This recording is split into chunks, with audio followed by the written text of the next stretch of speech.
Hi, Jeff Munn, creating extraordinary futures. When is more of the same not enough? Now, what do I mean by that? I mean that in a couple of different ways. The first is the thing that you've always done to succeed, to get ahead, to feel good about your level of success and achievement in the world. There's usually a limit to it. I'm going to succeed by working harder. I'm going to succeed by working more. I'm going to succeed by being smarter. I'm going to succeed by having more expertise. At some point, you bump into a limit. There's only 168 hours in a week. Are you burnout? Are you exhausted? And yet you see these opportunities that are available to you and you have no idea how to get there. I was working with someone who, when we started, he was going through spreadsheets on New Year's Eve.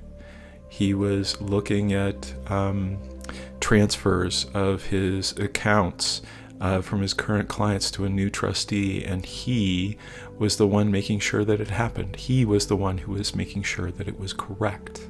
And what he longed for was a team that would do it for him. What he longed for was the capacity to let go and let others succeed so that he could be out talking about his mission, his vision for this company that he was building. Does that resonate? If it does, I've got a longer video talking about some of these issues, talking about where they come from. I'd love to share it with you. Send me a DM. Send me an email, and I'd be happy to share that with you.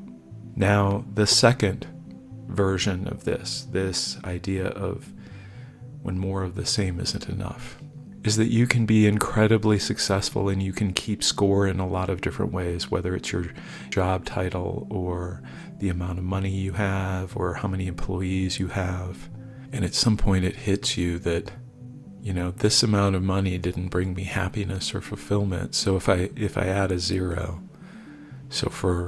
I'm thinking about one of my clients who, when we started working together, he had a $25 million company and he wanted to take it to $250 million.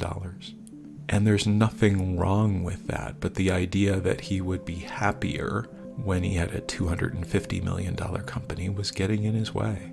The question wasn't about how much money. It was about how could he create himself differently once he got there? How could he create himself differently actually as a prerequisite to getting there?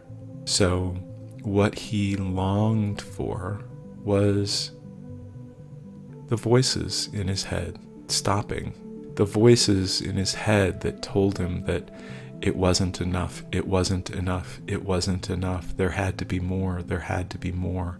The voices that kept him at work 80 hours a week, that kept him from a simple dinner with his family, from going on a date with his wife. Does that resonate with you? I'm happy to send you a video that goes into a little more detail on those issues. Drop me a DM, send me an email. I'd be happy to share that with you. So that's what's on my mind for this week. This time at New Year's is always a good time to ask those questions. What am I not seeing? What are the rules that I am following that I don't realize I made up, that I don't realize are optional, that I don't realize I can make up differently? That's what I'm focusing on this year, and I hope that resonates with you too. Take care, and I'll see you next time.